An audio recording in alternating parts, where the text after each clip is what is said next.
à but de recherche par sondage qui produit des données fiables sur les expériences et appréciations des Africains relatives à la qualité de vie, la gouvernance et à la démocratie. Donc, il faut rappeler qu'Afrobaromètre a été lancé depuis 1999-2001 dans 12 pays au départ. Et pour le round spécifique, le round 8, donc ça couvre la période de 2021. Excuse-moi, il faut éteindre les autres micros parce que sinon on n'entend pas la présentation. Merci.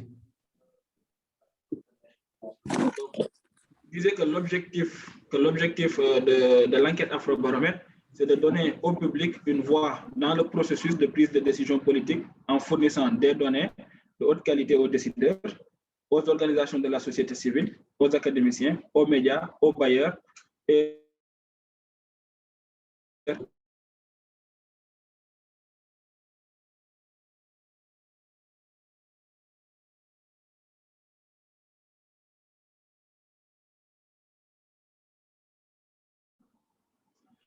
concernant la méthodologie utilisée, Afrobaromètre utilise un échantillon qui est nationalement représentatif des citoyens adultes. Donc, au Sénégal, ce sont les personnes qui ont l'âge de voter, autrement dit, toute personne qui a un âge supérieur ou égal à 18 ans.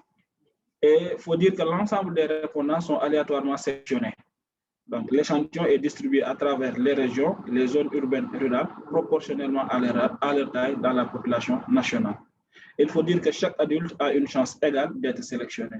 Donc, pour le choix des unités à enquêter, nous travaillons avec l'Agence nationale de la statistique et de la démographie pour disposer des districts de recensement qui facilitent l'accès aux ménages et partant le choix des individus, des personnes répondant. Et il faut rappeler que les interviews se passent dans la langue du répondant. Et pour le round 8, on avait principalement 5 langues. Il y avait le français, le wolof, le serer, le pulaar, mandinka ou bambara. Donc, ces principales langues ont été utilisées dans l'enquête Afrobaromètre. Donc, on peut dire que aussi l'enquête permet de faire, c'est un instrument d'enquête standard pour tous les pays qui permet de faire des comparaisons interpays. Il faut rappeler que l'enquête a interviewé 1200 adultes sénégalais. Un échantillon de cette taille aussi donne des résultats avec une marge d'erreur de plus ou moins 3 points de pourcentage à un niveau d'intervalle de confiance de 95%. Et le travail de terrain pour le 8e round au Sénégal a été effectué entre le 12 décembre 2020 et le 9 janvier 2021. Donc, cette carte représente la couverture, donc au moins les pays où au moins une enquête Afrobaromètre a été effectuée. Donc, si on regarde le cas spécifique, du Sénégal, on peut se rendre compte que le premier round a été, la première fois que l'enquête a été menée, couvre l'année 2002-2004. Donc, si on regarde globalement, Afrobaromètre a eu à intervenir dans plusieurs pays, et ce qui donne au moins une masse de données qui permet de faire des comparaisons interpays. Donc, les résultats démographiques de l'enquête sont les suivants. Donc, on a remarqué que globalement, l'enquête, c'est 50%. Les hommes et les femmes ont enquêté aux mêmes proportions.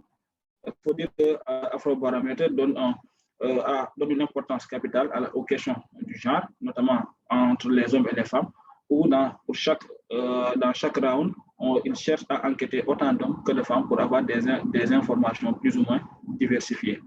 Donc, si on regarde aussi par rapport à la localité, on a à peu près 50% de l'échantillon est réparti, donc se trouve dans la zone urbaine et contre une autre partie qui se trouve dans la zone rurale.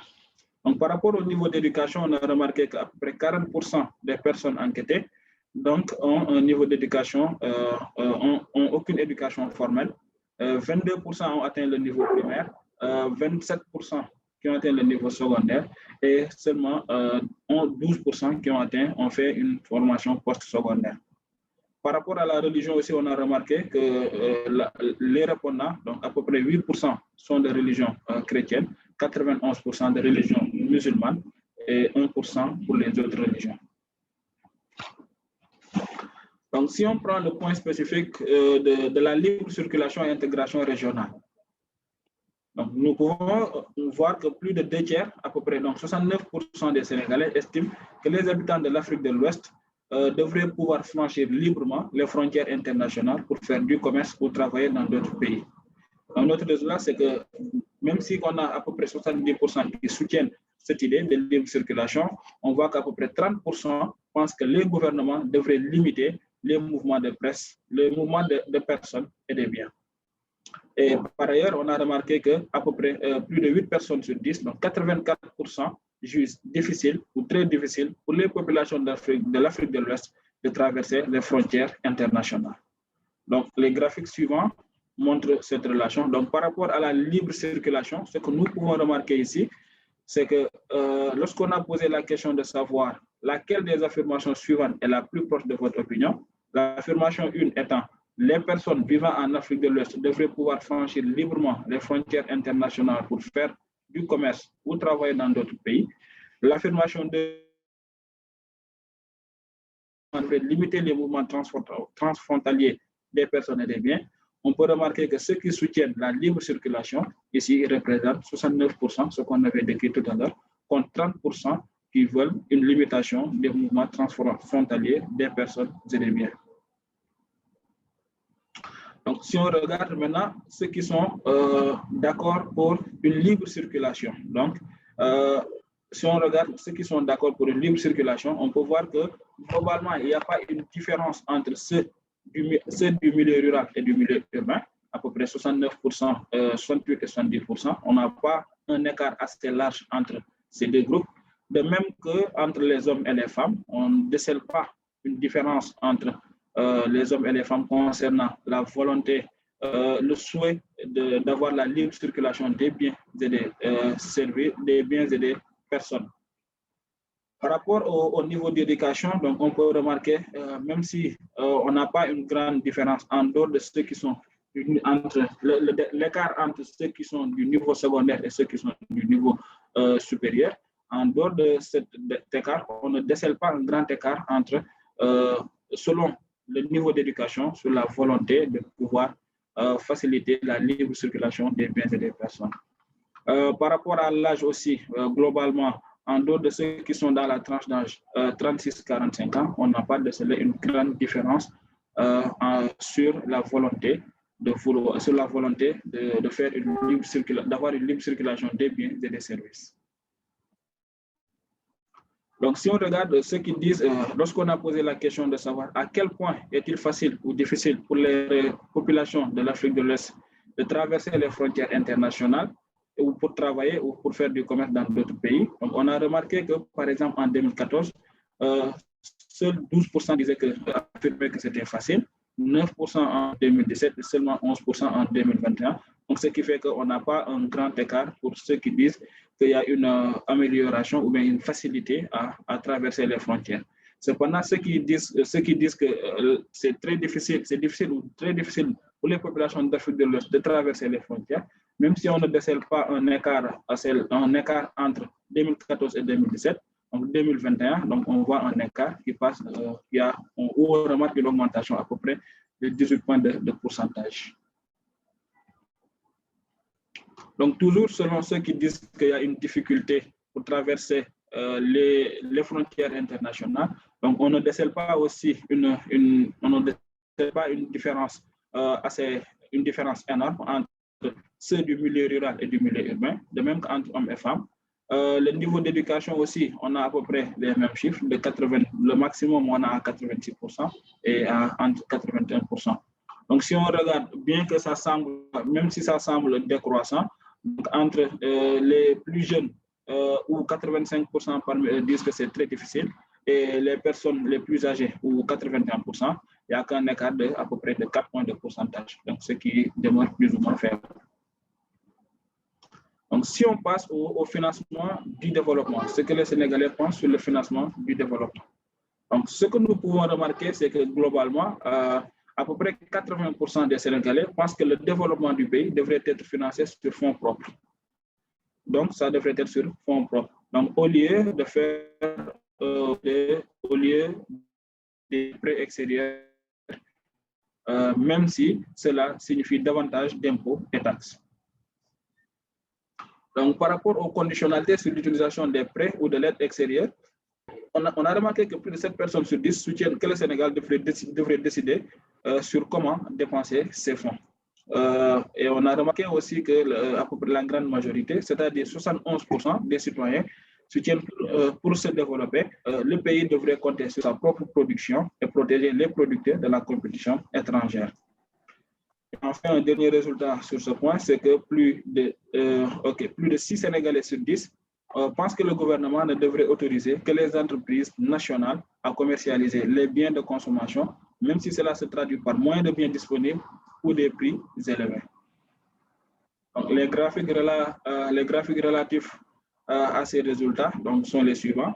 Donc, le premier sur le financement, ça concerne le financement du développement. Est-ce qu'on doit faire recours aux fonds propres ou bien aux prêts extérieurs? Donc, la question, lorsqu'on a posé la question de savoir le choix entre les deux affirmations suivantes, il est important en tant que nation indépendante, même si cela signifie davantage de taxes, l'affirmation que nous devrions utiliser les prêts extérieurs pour le développement du pays, même si cela accroît notre endettement vis-à-vis des pays et des institutions étrangères, des pays et des institutions étrangères.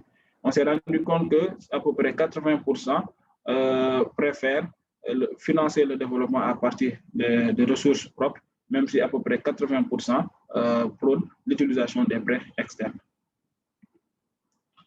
Donc, quand il s'agit de mettre des exigences sur les aides, donc le prêt, lorsque d'autres pays accordent des prêts ou de l'aide au développement au Sénégal, ils devraient imposer des exigences strictes sur comment dépenser ces fonds.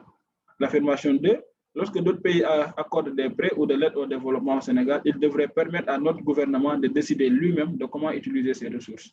Donc, le choix entre ces deux affirmations nous montre que à peu près plus de 7 personnes sur 10, donc c'est-à-dire 73% des répondants, préfèrent donner une liberté au gouvernement de décider comment dépenser les fonds, même si à peu près le quart des répondants, 26%, demandent à ce qu'il y ait des exigences des bailleurs sur comment dépenser ces fonds. Donc, le cas particulier, si on prend le cas particulier sur imposer des conditionnalités pour promouvoir la démocratie et le respect des droits humains, donc là aussi, on remarque qu'à peu près 70% des Sénégalais préfèrent que le gouvernement soit libre de décider lui-même à propos de la démocratie et des droits humains. Même si 30% des Sénégalais pensent que les prêts devraient s'accompagner d'exigences strictes pour la promotion de la démocratie et des droits de l'homme. Donc, lorsqu'on a posé la question aussi sur laquelle des affirmations suivantes est la plus proche de chez vous par rapport donc l'affirmation 1, lorsqu'on dit afin de se développer, notre pays devrait faire du commerce avec le reste du monde, y compris en acceptant l'importation de produits étrangers. Quand l'affirmation 2, pour se développer, notre pays devrait compter sur sa propre production et protéger les producteurs de la compétition étrangère. On peut remarquer qu'à peu près plus de 7 personnes sur 10, donc soit 71% des Sénégalais, pensent que le pays devrait compter sur la production intérieure et la protéger de la concurrence étrangère. Même si à peu près 30%, à peu près 3 personnes sur 10, soit 28% des répondants, pensent que le Sénégal devrait avoir une ouverture au commerce mondial. Donc, le dernier point dans cette section, ça court, donc c'est en réponse aux questions, au choix entre l'affirmation 1 et l'affirmation 2. Donc, l'affirmation 1 étant que le gouvernement ne devrait autoriser que les citoyens et les compagnies de notre propre pays à commercialiser les biens de consommation, même si cela se traduit par moins de biens ou des prix élevés. Contre l'affirmation 2, le gouvernement devrait continuer à autoriser les étrangers et leurs compagnies à installer des boutiques dans ce pays pour assurer un large choix de biens de consommation bon marché. On peut voir que 63%, donc plus de 6 personnes sur 10, pensent qu'on devrait limiter le commerce pour les citoyens et les compagnies nationales, même si 35% préfèrent que le commerce soit ouvert aux étrangers et aux compagnies étrangères. Par rapport maintenant aux influences économiques et politiques, en réponse à la question en réponse à la question quel est le degré d'influence que pensent les Sénégalais sur les influences économiques et politiques des institutions et des pays et des puissances étrangères. Donc, ce que nous avons observé comme résultat, c'est que 6 personnes sur 10, soit 60%, affirment que l'influence économique et politique de la Banque mondiale sur le Sénégal est quelque peu ou très positive. La CEDEAO, avec 50%, arrive en deuxième position, puis les agences des Nations Unies, 47%, l'UEMOA, 43%, et l'Union africaine, 41%. Donc, par rapport au pays, donc, on a remarqué que la Chine et les États-Unis, donc la Chine avec un taux de 59%, les États-Unis, 53%, sont les pays les plus appréciés en termes d'influence économique et politique sur le Sénégal, comparativement à la France, où c'est 32%, au Nigeria et à la Russie. Et en fait, on a remarqué aussi que à peu près 6 personnes sur 10, soit 57% des répondants affirment que l'influence économique et politique de la France est quelque peu ou très négative. Les plus instruits, à hauteur de 75%, les partisans de l'opposition, 74%, les citadins, 65%, et les hommes, à hauteur de 63%. Donc, les graphiques suivants montrent que par rapport à la question en général, pensez-vous que l'influence économique et politique sur le Sénégal de chacune des organisations suivantes est plutôt positive, plutôt négative? On a remarqué que c'est ce qu'on a montré tout à l'heure. Donc, la Banque mondiale, 60% pensent que l'influence économique et politique est quelque peu positive ou très positive. 18% qui ne savent pas et 15% qui pensent que son influence est plutôt négative. La CEDEAO qui arrive en deuxième position avec 50% des Sénégalais qui affirment que son influence est positive. L'Agence des Nations Unies, l'UEMOA, l'Union africaine. Donc, si on regarde par rapport au pays, donc on peut remarquer d'abord ceux qui ont, pour la France, par exemple, on remarque que 57% pensent que son influence économique et politique est quelque peu négative, voire très négative, même si à peu près le tiers, 32% pensent que son influence est positive, voire très positive.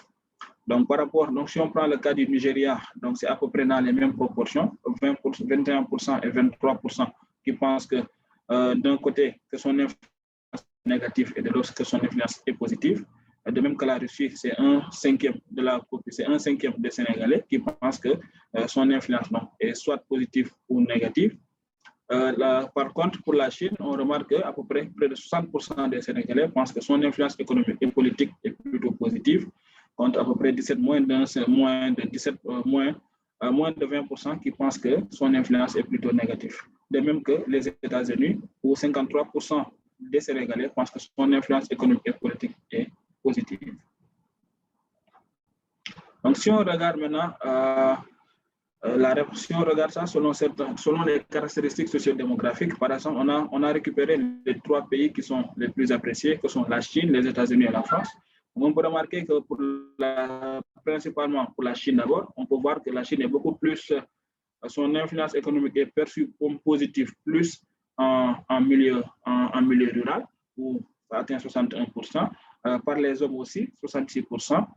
Ceux qui ont atteint le niveau post-secondaire, donc le niveau supérieur à hauteur de 64%, et ceux qui sont dans la tranche d'âge, on va dire 36-45 ans. Ce sont les personnes qui apprécient le plus, qui affirment le plus que l'influence économique et politique de la Chine est plutôt positive. Et éventuellement, les partisans au pouvoir avec 68%. Donc, par rapport aux États-Unis, on peut remarquer que les États-Unis, de même que la Chine, sont beaucoup plus après. Donc, l'influence positive est beaucoup plus perçue en milieu rural, par les hommes aussi. Ceux qui ont fait, cette fois-ci, ceux qui ont atteint le niveau secondaire. Et concernant la tranche d'âge, on remarque que c'est ceux qui ont la tranche d'âge 36-45 ans.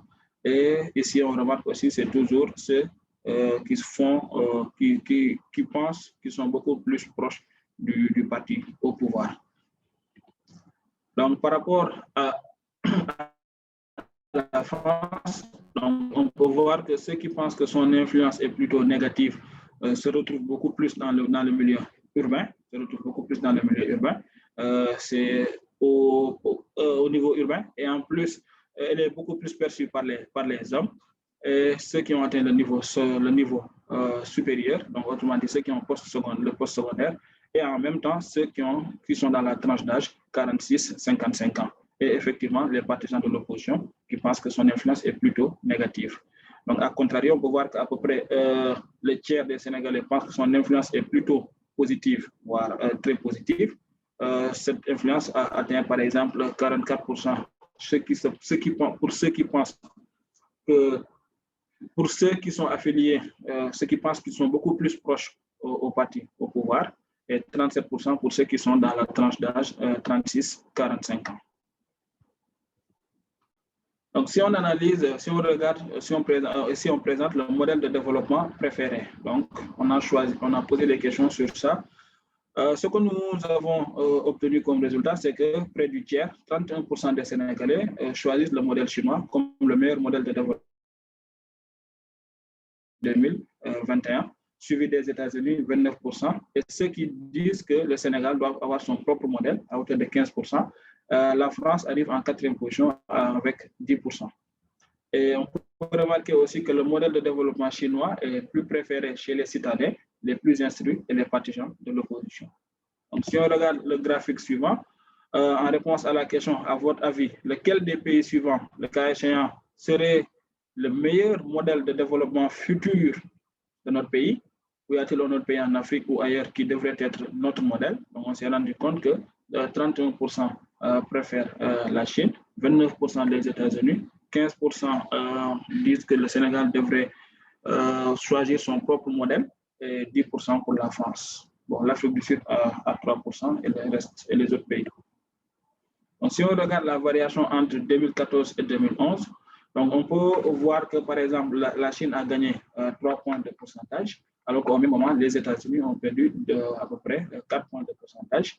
La France est passée de 16% à 10%, et on remarque qu'il y a l'émergence d'une frange de la population qui pense que le Sénégal devrait se concentrer beaucoup plus sur son propre modèle de développement, et c'est passé de 5% à 15%.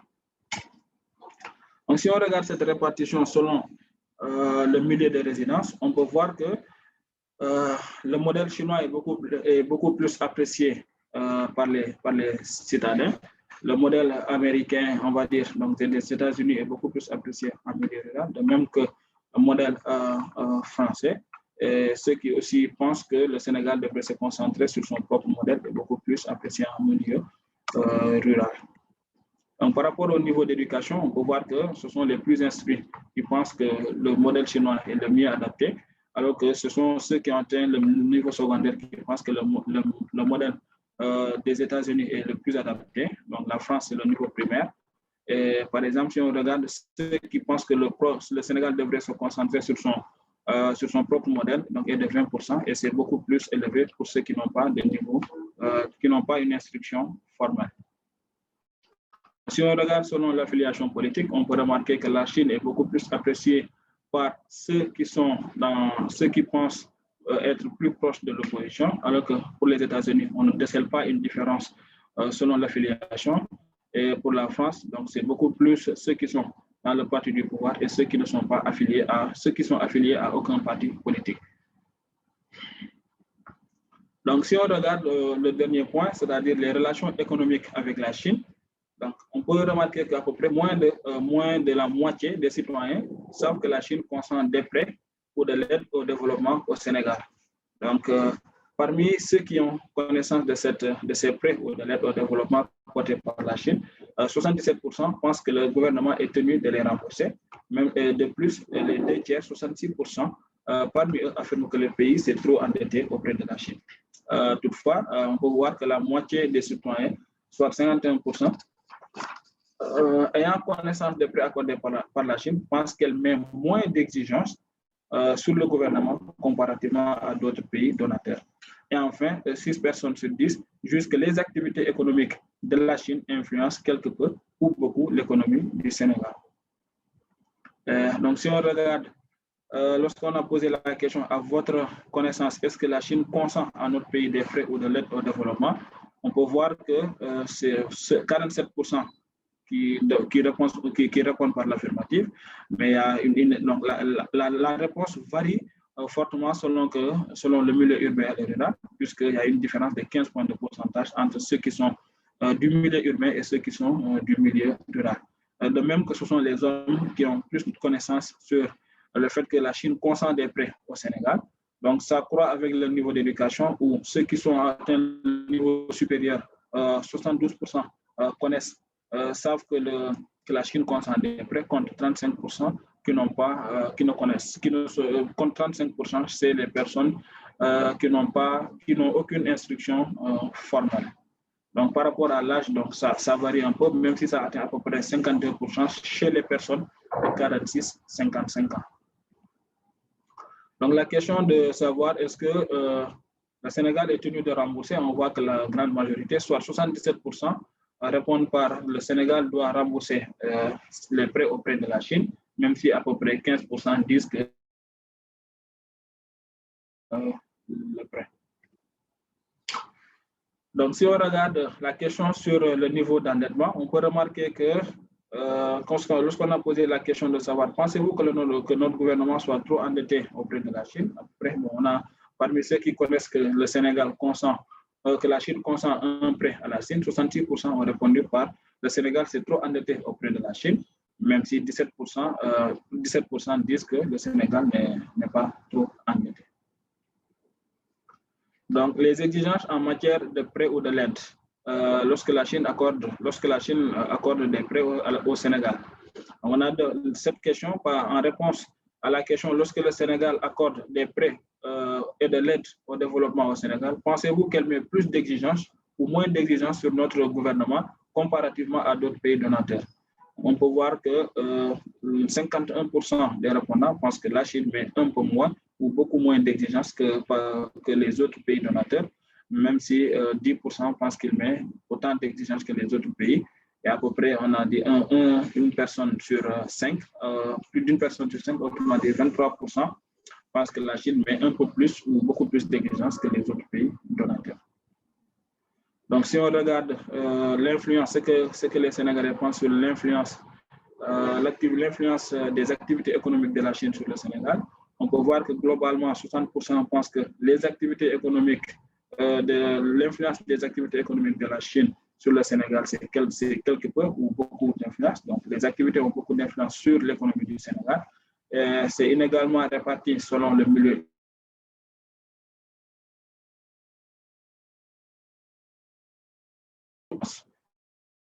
Plutôt ceux qui habitent le milieu rural. Il y a aussi un décalage on va dire, de 14 points entre les hommes et les femmes, de même que ça évolue de manière, une tendance croissante par rapport au niveau d'éducation. Donc, on voit ceux qui pensent que l'influence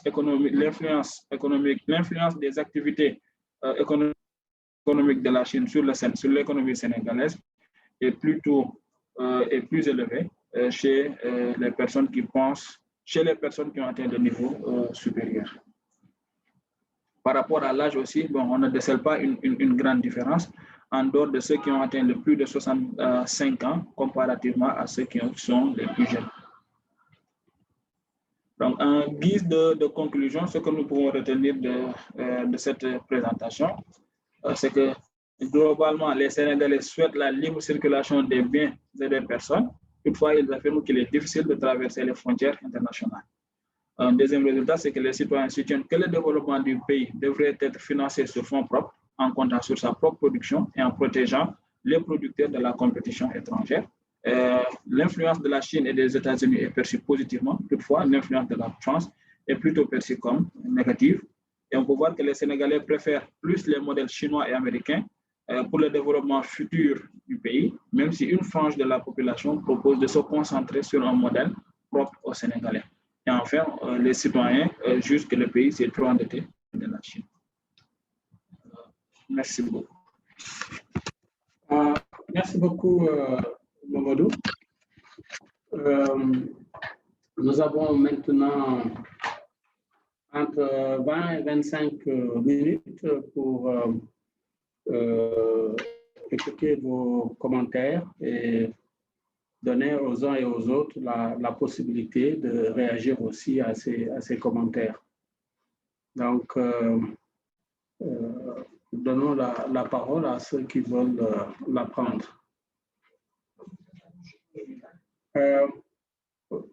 Oui. Oui.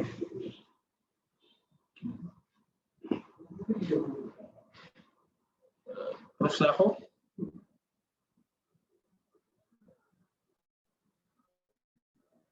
Professeur Saho, je pense que...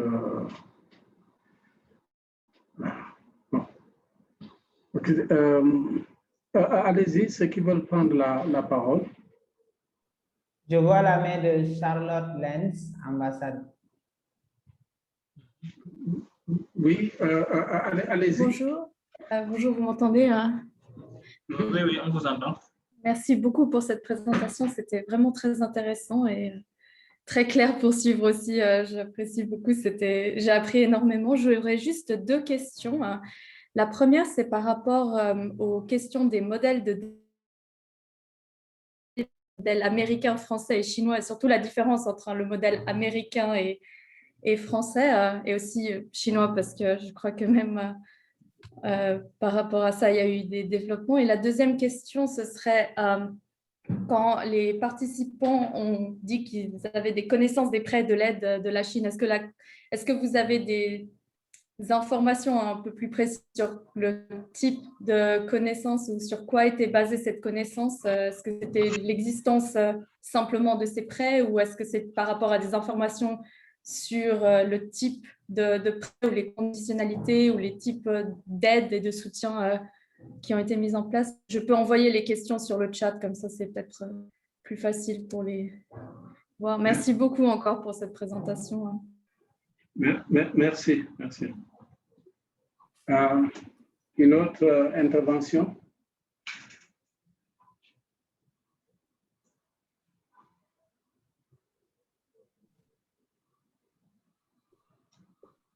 Et une autre intervention? Oui, bonjour, c'est Flavio Rossano, attaché économique de l'ambassade d'Italie à Dakar. Et merci beaucoup pour cette présentation, c'était vraiment intéressant et riche de données très intéressantes. Et j'ai une question par rapport à l'Europe. Pourquoi vous n'avez pas touché, je ne sais pas, qu'est-ce qu'ils pensent les Sénégalais de les relations avec l'Union européenne, avec l'Europe, ou si peut-être il y a dans le rapport de questions sur ces sujets. Merci. Okay. Une autre intervention?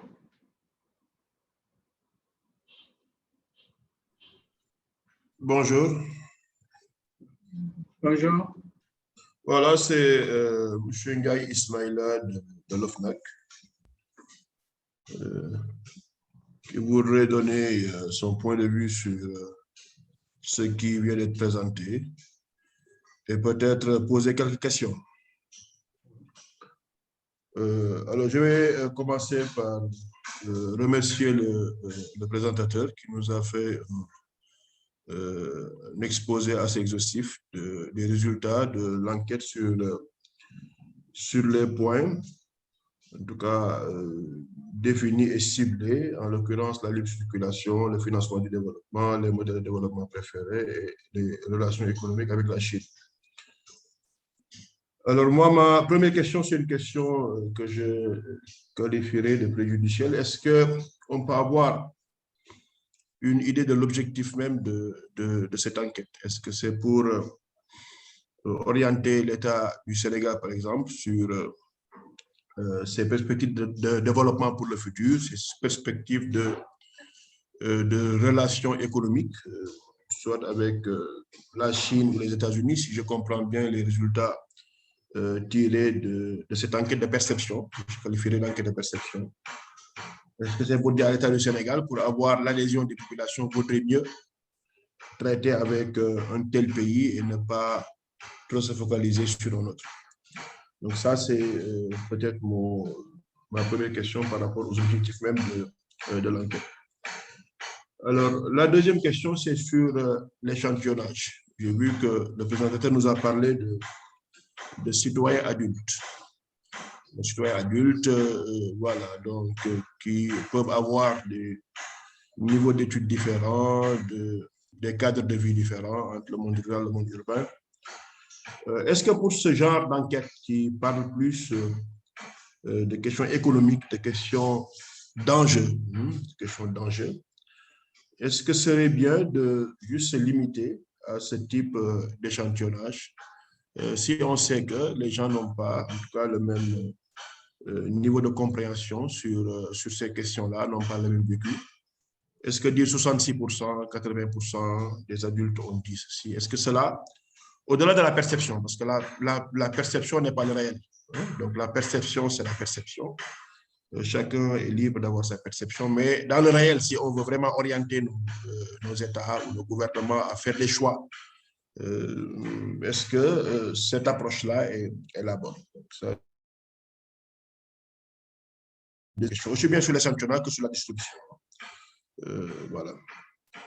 Alors maintenant, mon commentaire à moi sur ces points-là évoqués, sur la libre circulation, il est vrai que ceux qui ont fait la pratique d'une circulation, surtout terrestre, hein, je prends juste l'exemple des pays limitrophes du Sénégal, se rendre compte quand même que ce n'est pas très facile. Nous avons eu nous-mêmes à faire l'expérience, après avoir voyagé à plusieurs reprises par voie aérienne. Nous avons été amenés à faire en tout cas un déplacement par voie terrestre, et même en empruntant, dans le cadre en tout cas des enquêtes sur la corruption, en empruntant les moyens de transport des populations.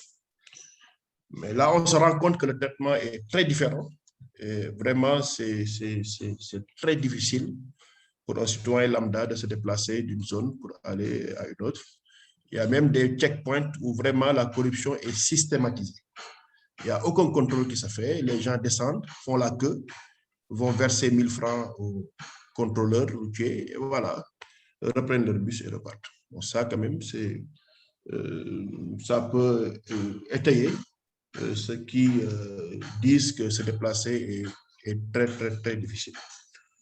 Bon, maintenant, l'autre que je voudrais ajouter à cela, est-ce qu'on ne pourrait pas faire le distinguo pour aider nos États entre le mouvement libre et l'installation, l'immigration, par exemple? Aujourd'hui, le Sénégal étant un niveau de stabilité dans un environnement instable, est-ce que encourager la libre circulation qui peut même amener à la libre installation, à la libre immigration, est-ce que ce ne serait pas, en tout cas, exposer le Sénégal à devoir, en tout cas, supporter des crises de ces pays environnants ou limitrophes?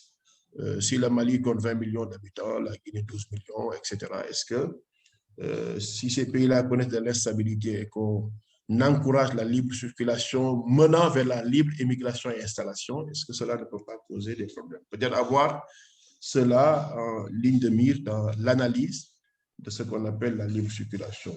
On connaît beaucoup de pays où les gens peuvent, en tout cas, se mouvoir librement, mais s'installer demande encore beaucoup plus de conditionnalité, et il y a beaucoup de contraintes pour quelqu'un, même si la liberté de se mouvoir vers ce pays-là, de s'y installer, pose un autre problème. Est-ce que nos pays ne doivent pas réfléchir aussi sur ça pour que les habitants des pays puissent aussi bénéficier des efforts de développement que leur gouvernement entreprend? Pour les modèles de développement, je ne vais pas être trop long parce que certainement il y a d'autres qui vont contribuer. Est-ce qu'en faisant, en tout cas, en administrant les questionnaires, est-ce que les enquêteurs ont été, en tout cas, explicites à l'endroit des enquêtés sur les réalités de ce qu'on peut appeler les modèles économiques? Et là, je rejoins la dame qui a posé la question sur ce qu'est le modèle économique réellement. Aujourd'hui, nous voyons que la Chine, à travers Exim Bank Chine, finance beaucoup le développement en Afrique.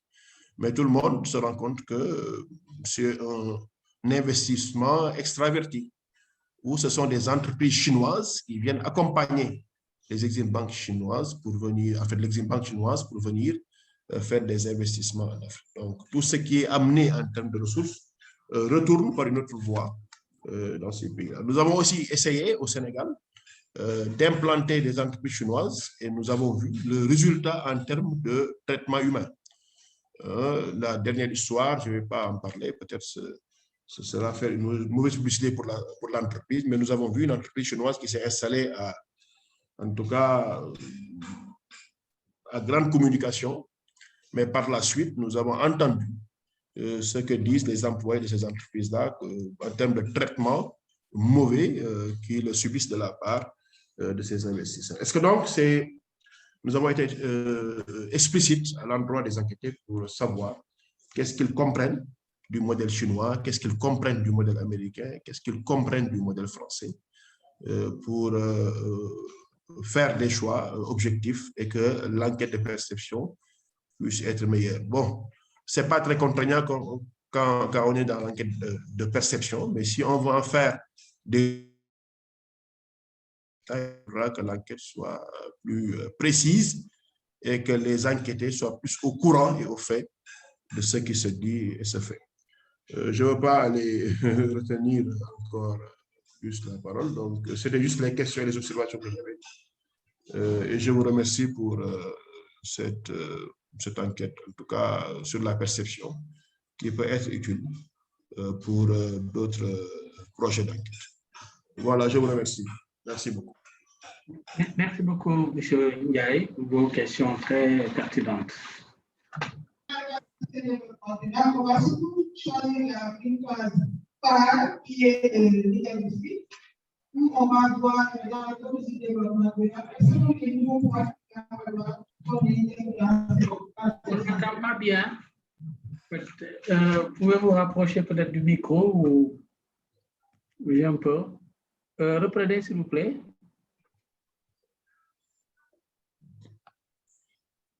Allô? Allô? Je pense que l'intervenant n'est plus... C'est M. Tidjane Sall. Le micro a été coupé. Vous nous entendez? Peut-être un autre intervenant en attendant que...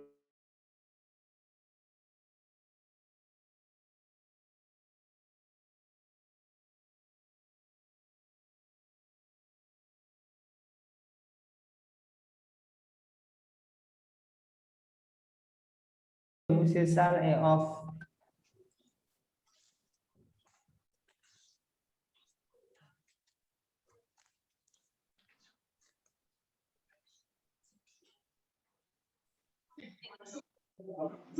Oui, entrez à l'intérieur. Bonjour. Venez à l'intérieur. Bonjour.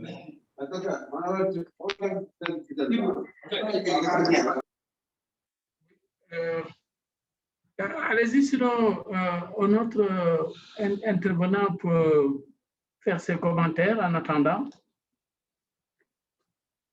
Monsieur Sall revient. Bonjour. Bonjour. Moi, c'est Kassoum Menta.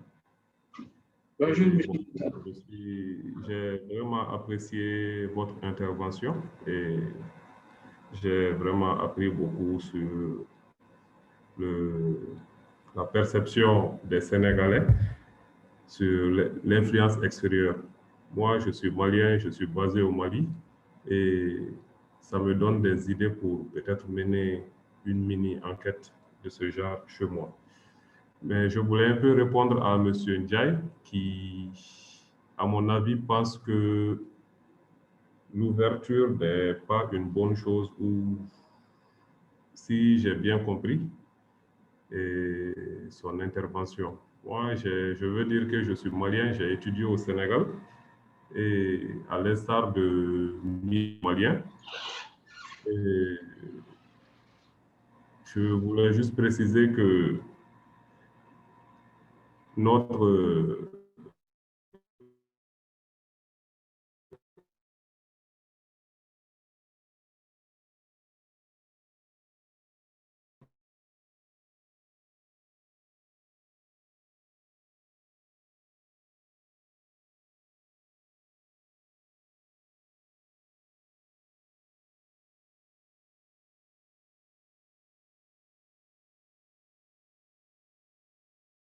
économie sénégalaise. Je ne sais pas s'il en existe, mais il serait vraiment intéressant qu'il y ait une étude dessus. Voilà, c'était un peu ça.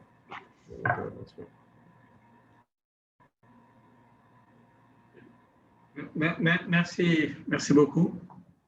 Une autre intervention avant qu'on...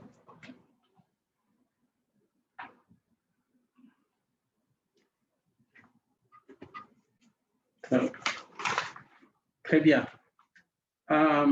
Il y a un certain nombre de questions qui ont été soulevées. Je pense que la plupart portent sur les modèles de développement.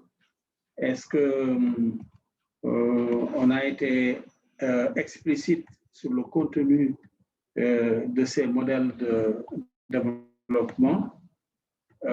Est-ce que les interviewés avaient une assez bonne connaissance de ces modèles de développement avant de répondre? Je pense que beaucoup de questions qui ont été soulevées ont porté sur ces aspects, notamment les deux questions de Madame Charlotte Lenz. En fait, la question qu'on a posée sur le modèle de développement est la suivante. À votre avis, lequel des pays suivants, le cas échéant, serait le meilleur modèle de développement futur de notre pays? Ou y a-t-il un autre pays en Afrique ou ailleurs qui devrait être notre modèle? C'est ça la question qui a été posée. Vous voyez bien qu'on n'est pas entré dans le contenu de ces modèles. Je pense qu'ici, ce qu'on a voulu simplement, c'est, je dirais, capter ce qui est dans leur imaginaire, dans leur perception fausse ou correcte de ce qu'est le développement des pays où ils pensent qu'il y a un bon développement, etc. Ça ne veut pas dire que leur opinion reflète la réalité de ces développements, qu'ils ont une bonne perception de ce qui se fait dans les différents pays. C'est vraiment quelque chose de subjectif qui peut ne pas du tout correspondre à la réalité. Et ce qui est important, c'est de voir un peu quels sont les pays qui sont mis en avant. Et moi, si j'avais à faire un commentaire personnel, je dirais simplement que c'est certainement les pays dont ils entendent le plus parler dans l'actualité de tous les jours. Et il y a peut-être des pays qui leur font rêver ou non. Je pense que c'est de cette façon qu'il faut comprendre ces réponses. Pour ce qui donc, M. Sano, c'est la question sur les relations avec l'Union européenne. Vous voyez bien qu'on a laissé ouvert. C'était aux répondants de citer un pays. Donc, nous n'avions pas présenté une liste de pays entre lesquels ils devaient choisir. M. Ndiaye a soulevé des questions très intéressantes.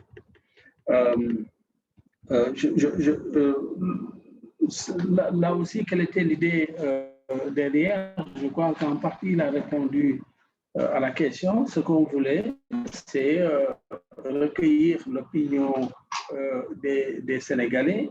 Et maintenant, les analystes comme les décideurs publics peuvent, je pense, en tirer des enseignements. Supposons que l'on considère que les Sénégalais n'ont pas une opinion de développement. C'est une conclusion qu'on peut tirer de ces réponses. Mais si c'est le cas, on peut se demander pourquoi cette vision un peu déformée, qu'est-ce qu'il faut faire pour qu'il y ait une connaissance plus objective de ces modèles de développement.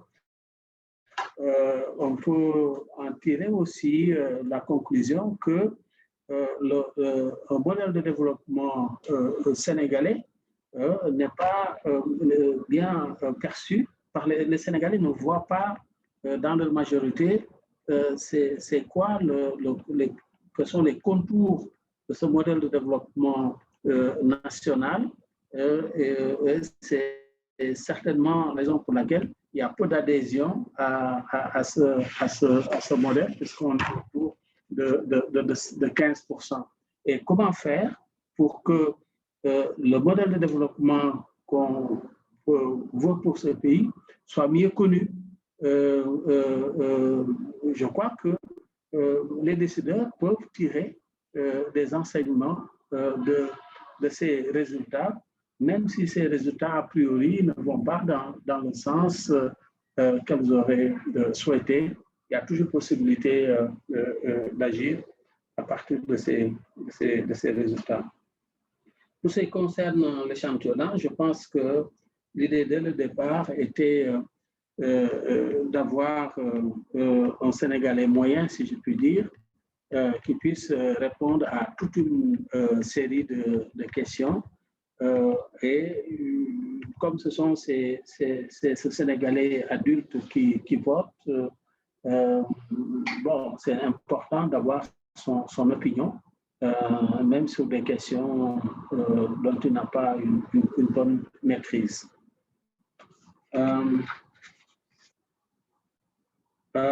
Maintenant, la question que vous avez soulevée sur la distinction entre la libre circulation et la libre installation, je crois que c'est un débat, c'est une question très intéressante qui mérite une réflexion d'abord de la part des chercheurs. En vous écoutant, je me dis, mais est-ce que ce n'est pas faire écho aussi au débat sur la migration dans les pays européens?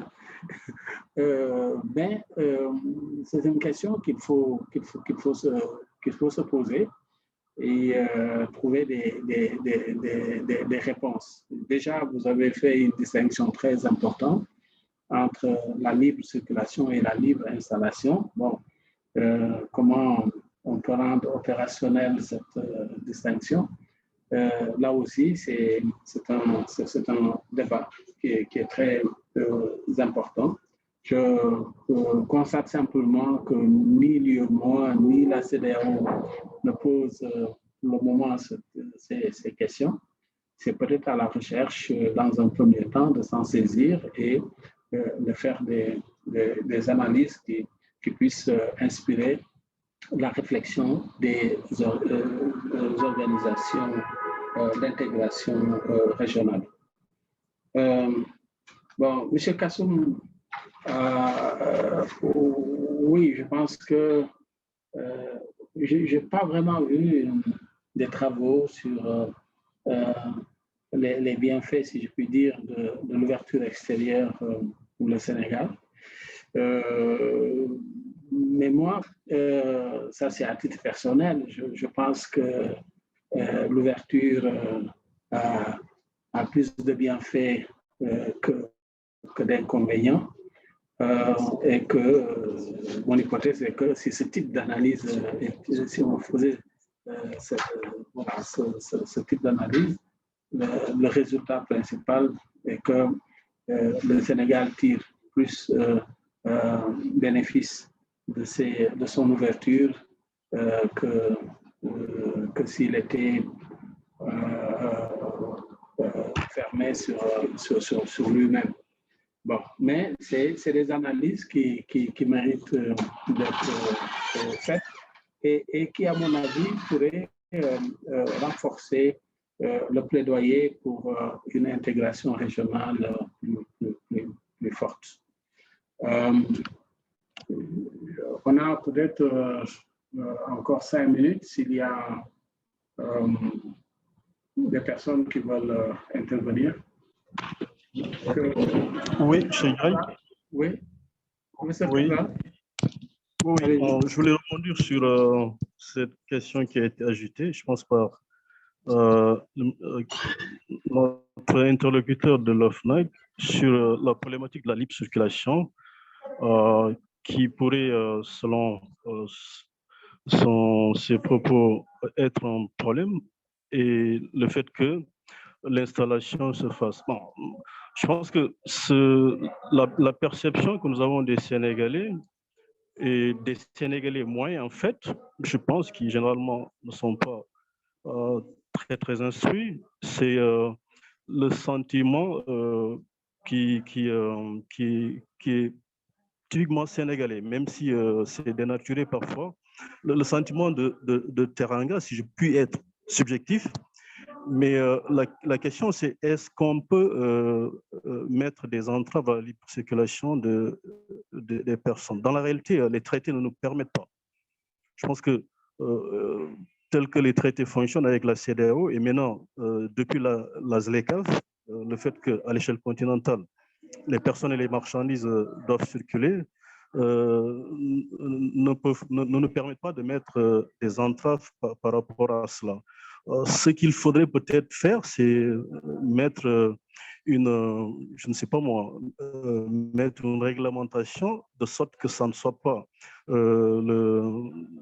ça n'ouvre pas la boîte à Pandore pour tout ce qui est trafic illicite, circulation de capitaux illicites, etc. Mais dans la réalité, il va être difficile pour le Sénégal de s'affranchir de ces conventions internationales à laquelle il a librement adhéré. Il s'y ajoute que lorsqu'on regarde, même s'il n'y a pas d'études d'impact qui a été faite, de plus en plus, le Sénégal attire par l'offre d'éducation qu'elle présente aux voisins qui parfois sont en situation de crise. Je prends la Côte d'Ivoire dans la décennie 2010, après la crise, le Mali à côté et d'autres pays, qui fait que c'est devenu maintenant une tradition pour le Sénégal d'accueillir justement des citoyens d'autres pays qui viennent acquérir du capital humain. Il a été également fait mention de la problématique de l'installation des investisseurs, notamment le cas des Chinois, sans pour autant épiloguer. Je pense que le Sénégal est dans la même dynamique de tous les pays qui veulent chercher une croissance forte et soutenue. Or, pour le faire, vous n'avez pas d'autre moyen que de compétir par rapport à cette ressource-là qui est le capital. Les investissements directs étrangers vont arriver sur le continent, c'est la tendance. Les pays qui vont présenter les meilleurs signaux seront les pays qui vont plus en bénéficier et donc qui vont pouvoir mettre leur économie dans une trajectoire de croissance forte et durable. Donc je pense qu'il peut y avoir des épiphénomènes comme ce que est dans une réelle compétition avec d'autres pays, y compris le Maghreb, pour capter tous les idées qui arrivent dans le continent à la faveur de l'embellie et du fait que voilà, le taux de rentabilité du capital est devenu relativement plus élevé dans cette partie du monde que dans les autres. Merci. Oui, M. Diallo. Oui, voilà, je reprends juste la parole pour... Je reprends juste la parole pour pas me faire mal comprendre dans ma première intervention, peut-être revenir sur quelques précisions. Le dernier intervenant l'a dit, hein, c'est monsieur, je n'ai pas retenu son nom, qu'il m'en excuse.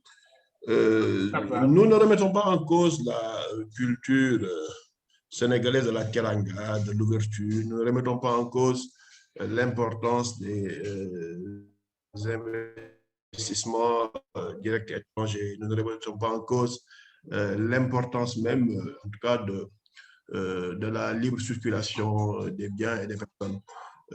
Mais juste attirer l'attention.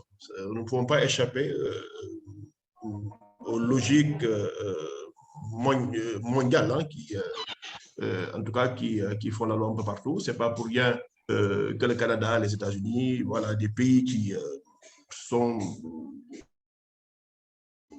catégorisés comme développés, mettent des barrières en termes d'immigration que nous, positions, pouvons en tout cas ne pas apprécier, mais qui ont été fondées, d'après leur logique, sur en tout cas des études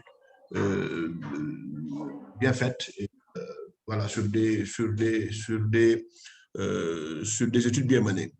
Ce que je veux dire, c'est pas la libre circulation qui va être entravée, qui va être mise en mal, mais voir un peu la qualité des migrants, voir un peu la qualité de ce mouvement-là.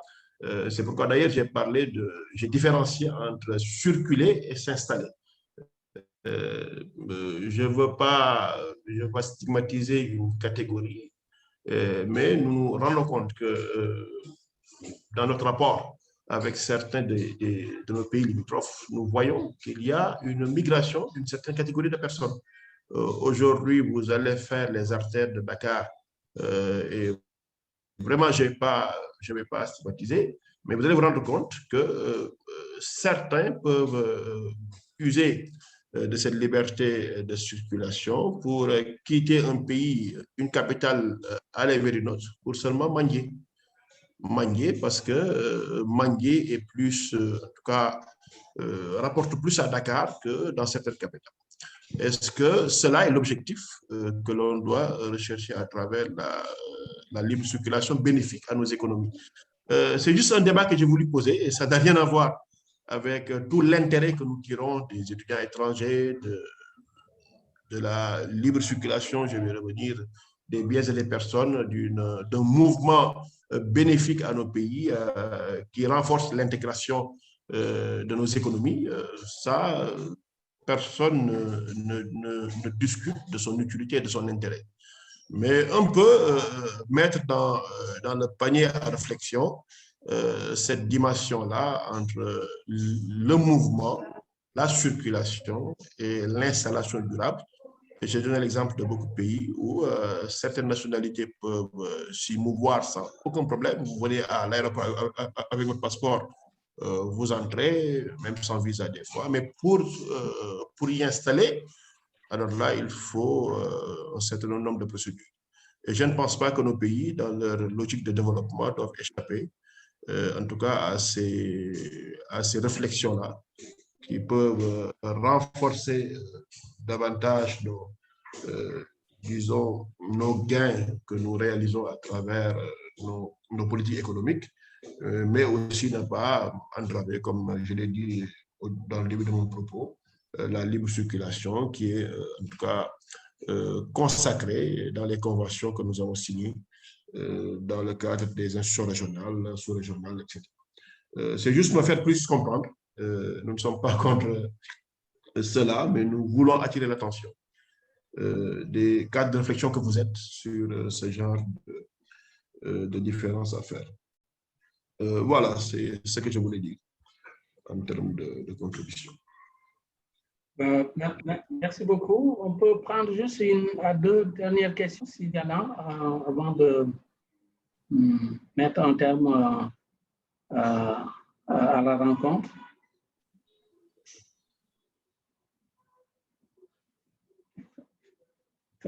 Très bien.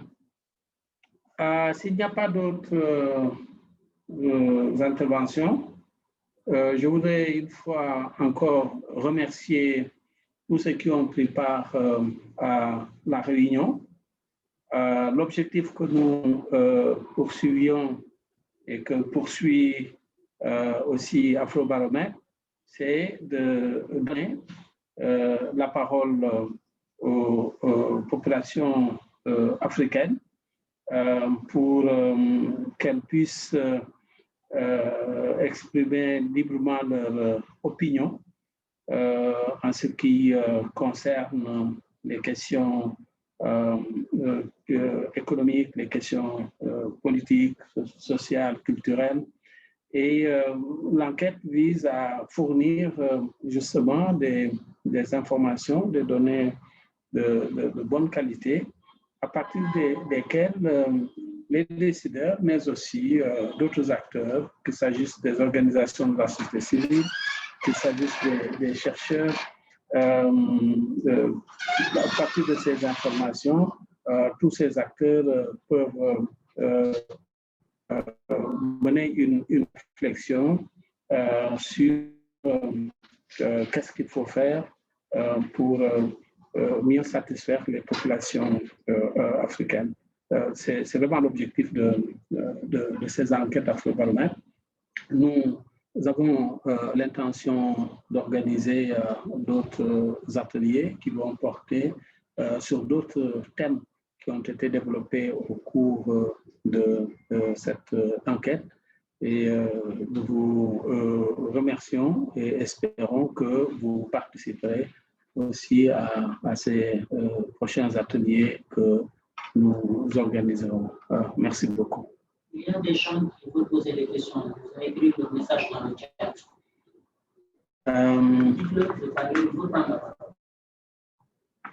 Mais c'est fini. Excuse-moi. Ouais. Oui, je pense que. Merci beaucoup. Donc, à la prochaine. Excusez-moi, une dernière question. Où est-ce qu'on peut trouver les rapports complets, les questionnaires? Bon, les données seront, une fois que le CRES aura terminé de faire le traitement, de sortir les résultats, le questionnaire sera disponible ainsi que les données sur le site de Afrobaromètre. Mais en attendant, tous les rapports qui ont été produits, vous pouvez les retrouver sur le site du CRES que le chargé de communication vous enverra en mettant le lien. Quand tout le monde aura cette présentation, et en même temps, on vous mettra le lien d'accès au site du CRES pour avoir les rapports qui ont été déjà produits. Merci beaucoup. OK, merci beaucoup. Merci. Au revoir.